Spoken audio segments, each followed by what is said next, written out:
Hey, Shane Larson here with Commerce Home Mortgage in Redding, California. This is your mortgage update for what happened week ending March 3rd, 2018.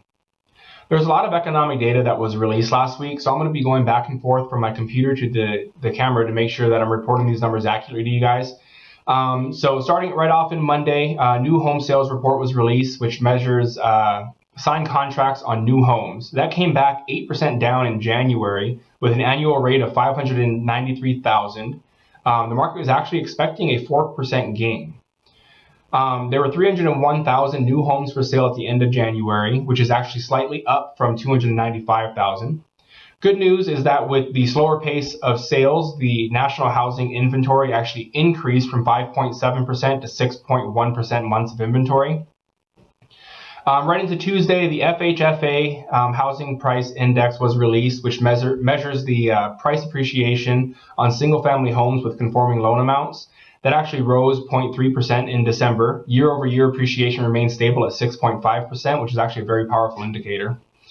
The Case-Shiller Price Index, which tracks the change in value of residential real estate across the United States, showed that housing appreciation remained solid.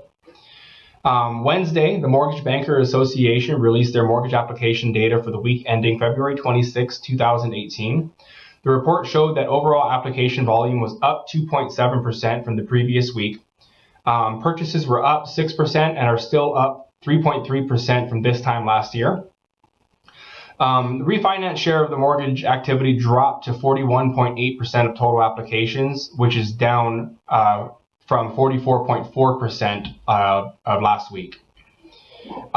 Pending home sales, which measures the signed contracts on existing homes, were down 4.7% in January, which was a miss and a bit disappointing.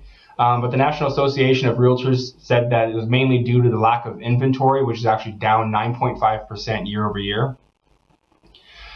Into Thursday, President Trump announced that the U.S. is going to impose tariffs on steel and aluminum imports starting this week. There will be a 25% tariff on steel and a 10% tariff on aluminum. There's fear that the cost will be passed down to the consumer if there will be other goods that are tariffed. Mortgage bonds ended the session high, but not as high as you might expect, with the stock down over 400 points. Initial jobless claims, which measures individual filings for unemployment benefits for the first time, showed that there was 210,000 claims last week. This represented a drop of 10,000 from the previous report and was 20,000 lower than what was estimated. It's actually the lowest figure since 1969. Friday, there was no economic release, and so everything kind of pretty much remained the same as it was on Thursday. So that was pretty much your update on what happened last week. If you have any questions regarding residential mortgage in California or Texas, please feel free to reach out to me. Other than that, I hope you have a great week.